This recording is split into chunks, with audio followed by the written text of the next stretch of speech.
Well, I tell you what, we've got Heart to Heart with us, and thank you guys for coming to spending a little bit of time with us. Thank you. So you kind of know our audience. We actually target a younger audience. We're actually looking at those younger millennials, Gen Z is our target audience. We are seeing phenomenal growth. In fact, the downloading of our app and listening, we're averaging over 1,000 new listeners a month. That's awesome. This last year. Wow. And so we've really got a target audience. And we want them to not just say, hey, these are artists that we are singing. We love their music. We want them to get to know who you are. Yes. So if you wouldn't mind, just let's take a minute just to introduce yourself, tell a little bit about yourself, and then tell about the group itself. So we'll just kind of go around, just doesn't matter which way, just introduce yourself to our audience. Start over there. Go ahead, Ashley. All right. Oh, not me first. Somebody's got to be first. Okay. I'm Ashley with Heart to Heart, and I sing with actually my mom and my dad and our real good friend Rhonda. And my husband Riley. We've been married for 5 years. We actually met at NQC 2015. Hey, So we've been NQC, good. together for Yeah. 10. We have a little boy, Gatlin. He's almost 2. And when I'm not singing or at home, I'm a hairstylist. And that's about it. There you go. Good. Okay, I'm Riley, Riley Dotson, and I guess a little bit about me is I was born and raised in Middle Tennessee, live in North Carolina now with everybody else in the group, and I was. We don't all live together. Actually. It's pretty big. So spread out a little bit. Whoa. But I wasn't raised on Southern gospel music. I was raised on bluegrass, so that is my roots to the core. And so yeah, I play guitar, fiddle around on a couple other instruments on my spare time. We write a little bit too, me and Ashley. So that's a little bit of who I am. So. Well, I'm the senior of the group. I know I don't look it, but There you go. no, I've been with David 27 years. He says I went off into the wilderness, and then I came back. Yeah, I came back 14 years ago. But I was raised on Southern gospel music. My dad was a Pentecostal preacher, and they had to bribe me to sing when I was 8 years old, and I'll never forget it. Hair up in a tight bun. I was mad as a wet setting hen, having to get up there and sing I'm Free with Mama and Daddy.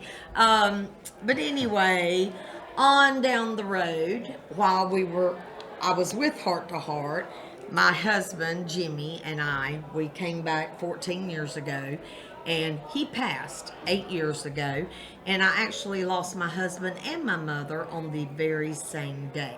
Unrelated, but that happened. Then in January of the next year, I'm just giving you the whole spiel.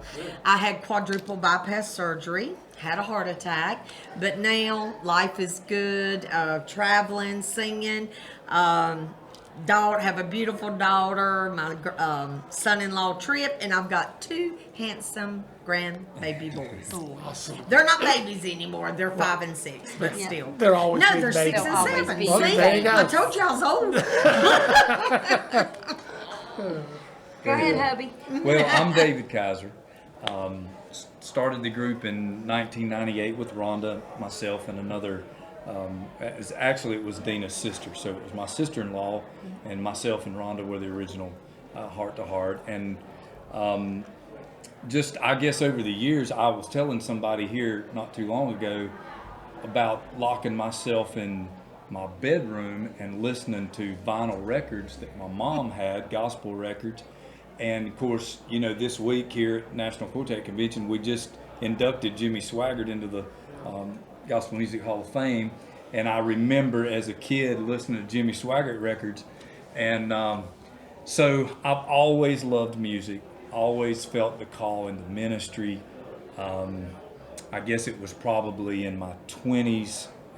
Dina and I married, we were high school sweethearts. And we married right out of school. Started a family, and it was just a couple of years after that Rhonda and I we just kind of started experimenting a little bit with just kind of singing at church a little bit and practicing, and just kind of felt this this call to evangelistic ministry. And so for a bunch of years, probably 15 years of that first part of our ministry, we didn't do things like, convention and just, different, singing in the sun, Gatlinburg Gathering when it was there, the Ark Encounter, things like that. Of course, that wasn't around then, but we didn't do those kind of things. We did pretty much church, and we traveled and sang church work. But man, God's been good to us, and I am excited because for 25 years we were a trio. And just a couple of years ago, we added Ashley and Riley. Both of them are great talents, great singers, And great they're young. Yeah. And so really, just, going along with what you said about your audience, we want them to know that, our fan base has really grown the last couple of years with that age group, with the, your younger age group and younger audience, and they're able to, really relate to them. And so I'm very excited about what God did with the transition, and now we're a team of 5, and very excited. So We love I'll let it. you tell them about the babies. We love it. Yeah. I get the fun part. Yay. So I'm Dina, and I'm married to David, and of course this is our baby Ashley, as she said a while ago. We do have an older daughter named Keely, and she gave us our first 2 grandbaby girls, and she's married to our wonderful son-in-law Chase, and he is our sound technician when we're on the road. And then of course Riley and Ashley, and my amazing son-in-law Riley. I had to put that in there too. How much you pay for that? Yeah, don't worry about it. All right, it's fine. And but they gave us our first grandbaby boy, Gatlin. And so I too was raised on Southern gospel music. My family was a traveling gospel group. They traveled and they sang, and they would not give me a mic. I just had a tambourine. And that was my part in the group. And we had a full band, and so I was raised on it, and so it's in my blood. It's what I enjoy, and I know. You mentioned your younger generation, I hope that they will take an opportunity to listen to some of the older stuff and the newer, the progressive Southern gospel, because once it's in your soul, it is embedded in your soul. So it gives you your, it's your comfort zone for me. I love all kinds of genres, but Southern gospel is where my heart is. I So love that. I love the how God put together all this over the years. Absolutely. And again, for those of us who grew up on this, Right. we're just sitting there going, and I think sometimes we forget that now that we're a little bit older, I say a little bit, Yeah. a little bit older, Teeny we're tiny. looking like, oh, well, this younger generation, they're not going to respond to it. Well, we did Yes. when we were yeah, younger. that's right. So Yeah. it was the Yeah. exposure to it. It And so was. It is. really, as we're seeing, as we expose them to this music, Yeah. the reaction has been Yeah. phenomenal. I mean, it just Yeah. really has. Yeah. Because I think there's something about the gospel music, the Southern gospel music, the message that it brings. It's timeless. Yeah. That's right. So as you guys put together the music, and you mentioned doing some writing, what is it that you're trying to put together for the message that you feel like would resonate with maybe a younger audience? What does that look like? I mean, I'll be honest with you. Well, go ahead. I think that some of it is, like even when, we're talking about growing up on this thing, I think a lot of it was the delivery of it back then. Yeah. Naturally, we like a little younger sound or a different beat and that kind of thing, and all that's great. But I think as long as you can find Jesus in it, and as long as we keep it about Him, Yeah. there's a message, or can be a message, in every song. I think it's got to point to the cross. I think it's Yeah. got to point to Him. Yeah. But I'm the same way.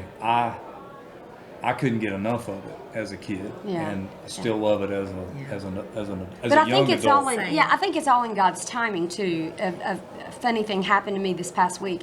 I have had the same best friend since we were in the 7th grade. We still talk every day. You don't get that kind of friendship, these days, but we literally have been best friends since the 7th grade. went through raising our kids, you know, getting married, having babies and all this. And out of the blue, her daughter texted me this past week, out of the blue, and I even shared that with them. And I'm going to say Haley's what? She's a few years younger than you, right? Maybe 24, Maybe 25. 24, 25. And out of the blue, she texted me and she said, "Hey, Dina, Mom was mentioning to me that the different streaming platforms and, you know, that we have our music on." And she said, "Mom was mentioning to me about that, and I had never really listened to you guys." And she said, "But I am now." And this was what got me. The last sentence said, "I didn't get it when I was younger, but I do now, heart." And I went, "Oh my gosh." And I texted her back and I said, "Haley, this just made my day," because we're not two people that text a lot. The last time I texted her was a couple of, I don't know, months ago to check on her mom when she had surgery. And I just told all them, I said, "This is like huge. Like, this kid just texted me and said, I didn't get it then when I was younger, but I get it now." And I thought, oh my gosh, it just made my day. So I love it. I love that. And again, that the 20-something age is what Yeah. we're seeing a lot of Yeah. response to. And you know, I mean, we've mentioned a few times this week is with different artists and stuff, you know, the news in the last week and a half and so, and what's been happening there, and just seeing that age group respond and saying they're desperate for answers. They want that, and to be able to bring that to them in a powerful medium. Music is powerful. It is And to bring them in that medium, what are you guys seeing as far as that? And I guess I'll kind of gravitate to you guys a little bit. What are you seeing that you feel like this would make a difference and they're listening? Molly, you have something? You're talking about the Charlie Kirk Charlie thing? Kirk, yeah. Yeah, that he was great at that young generation in the early 20s. To say that I wasn't influenced by Southern Gospel completely, that's a lie. Because I was around the 18, 19-year-old age for me. I started to really get a hold of like the Gaither Vocal Band and stuff, and the delivery of all that stuff, and the message behind it. As far as what I'm seeing, it's like David said, as long as the message is clear for this young generation, we're kind of in a weird spot right now with everything going on in the world. I think we just need to speak Jesus, you know what I mean? Yeah. And I mean, that was, I don't know if y'all watched the Charlie Kirk memorial service, but that was amazing to see the name of Jesus spoken so clearly and in front of so many young people. I think that's really at the core of it what we're missing. I don't want to overcomplicate it because it's not complicated. No. You know what I mean? It's not. I think something else I'd like to say about that. I think their writing too. I think young people, 20s, 30s, I think they want to, and I love the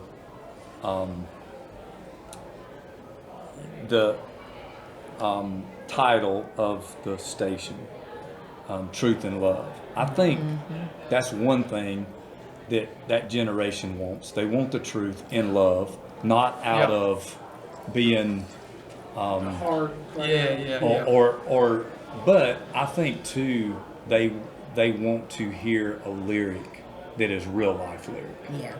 You know, and that's the one thing I love about some of the things that are coming out with what these guys are doing, what they're writing. It's real life issues, it's real life struggles, and I think that's gonna help that young generation to listen because that's where we're at. You know, that's where they're at. As a music group, as we're looking at the music, because again, we have to pick songs to play, and you know, and you got 24 hours, and you can only play so many songs. You know, we really look at it. Is it dealing with real world issues from a biblical worldview? Oh, yeah. And when you do that, that's the message. And Jesus, Yeah. the cross, Yeah. the hope, Yeah. all of those things. And truth can be hard sometimes. Sure. Which is why I think the Bible tells us to do it in love. That's Right. exactly Because they're can't condemn. it's going to hit them hard. Absolutely. Okay, Yeah. we're telling you this because we love you. We don't want you to go down that. And so having that in your lyrics, having that. And so, and we tell our artists, if we're going to play it, we want that message. Yeah. The music, we don't want it to overpower the message. We want them to be able to hear it. So, but good, solid music behind that. But honestly, as in our criteria, you almost have to go down to 6, 7, or 8 before we actually even hit the genre. Yeah, that's right. Yeah. Because if it's doing all those other things, it's dealing with real issues, it's dealing with those. That's the message that we're seeing our audience resonate to, so that we're there. And so we love what you guys are presenting, because really we feel like that's what we're getting out of that. Yeah. So, And I don't want to make a plug for a single, but I do want to say this. We just Friday, this past Friday, released a new song called "The Day," and I'm going to challenge the listeners to go and find it.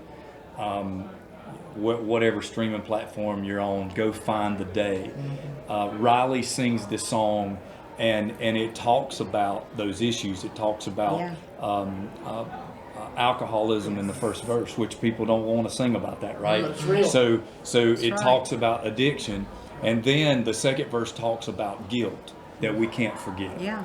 Right. But that song, I'm telling you, it's gonna change people's lives if they. But it's if in they your catch it. face, real situations Yeah. that people Stuff we face struggle that they don't with. want to That's talk right. about. I mean, I'm gonna go ahead and say it. The second verse is talking about a woman who, in her whatever time of or stage of life she was in, she chose to give her child up through abortion, and the guilt that she feels, and it's in your face stuff that that your neighbor could have went through, and you don't even know that they go through that and they carry that. But the day that you meet him, it's just a great song. It's just a It's great a song. great So I love it. Yeah. No, this is exactly right. So where would they find that? So Tell 'em. it just released Friday, but you can find it on Spotify. You can go find Heart to Heart on YouTube, whatever platform you're on, Pandora, Apple Music, and it'd be the new project. It'll have the 5 of us. It's called 2.0. 2.0. And I wouldn't have even said that had this not went down that path, but I just feel like this is a perfect time to tell these young folks, go find this song, listen to it. I believe it's going to speak to you. yeah. Well, we want to encourage them to go to all of your sites, all those things. We tell them all the time. We tell our listeners, download the music, get it. Yeah. And you will love the music. And if you love the music, you want to support the artist, then also go buy the physical copies, go buy merch, go whatever you have to do, because we know that's helped support you as well. So we encourage them to do all of the above. I'm assuming on your website they can find out where you're traveling to. Yeah. Bands in Town. You can go to Bands in Town. Love Bands in and Town. And if you subscribe there, it'll show you every time we add a date. So We've got a huge national audience. Yeah. So we always say, if you guys have taken the time to drive there, they can drive 2 or 3 hours to come see you guys. It's worth it. So we want to encourage them to be a part of you guys, be there for you, because we know this is the message this next generation needs. That's right. So thank you guys for spending some you. time with Thank us. you very God much. bless you. And Having us. anything we can Yes. do to help support you, that's what we're here We for. appreciate Appreciate that. y'all. Thank you. Thank you, guys.